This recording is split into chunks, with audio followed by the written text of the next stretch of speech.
High রে প্রবাস রে, দেখেন রাত বাজে 12টা, এখনো শুয়ে রয়েছে কিসের উপর? কি ভাই এখানে শুয়ে রয়েছেন কে?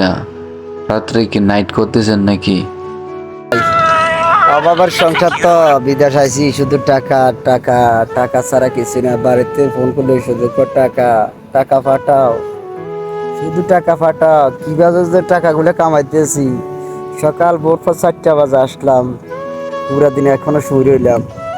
এখন পুরা দিন কাজ করলাম, এখন আবার কটা ঘুরতে হবে গোটা রাত্রে। কি এমনকি করার ভাই? রাত্রে কি ওভার টাইম? হ্যাঁ, হ্যাঁ, আমাদের আজকে ওভার টাইম ভাই, কিছু করার নাই। আজকে যদি কাজ না করি কালকে বাদ করে দিবে, কবে রিলিজ। যাও, তোমার মতো লোক আমার দরকার নাই। কি করার ভাই, পরিস্থিতির শিকার। এই কথা তো কেউ বুঝতে চায় না। বাবা মা ভাই বেড়াদার সবাই বলে টাকা, শুধু টাকা টাকা পাঠাও। কিভাবে যেন টাকাগুলা কামাইতেছে এটা তো তারা জানে না। দেখছেন রাত বাজে 12টা, ঠিক আছে? দেখেন রাইতে সাইডে শুয়ে রয়েছে লোকটা, ওভার টাইম করবো টাকা লাগিয়া, কত কষ্ট করে।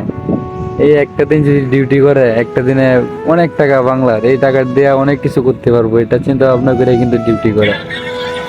দেখছেন একটা প্রবাসী কতটুকু কষ্টে থাকে, এটা শুধু প্রবাসী জানে, অন্য কেউ জানে না। ঠিক আছে, আপনারা তো ভাবেন যে বিদেশ আসমু, টাকা কামাইমু, বাড়িতে পাঠাই, আইসা দেখেন ভাই কতটুকু কষ্ট। ঠিক আছে, সকলে ভালো থাকবেন। শরীর আসসালামু খুব আলাইকুম। স্বাস্থ্য খারাপ।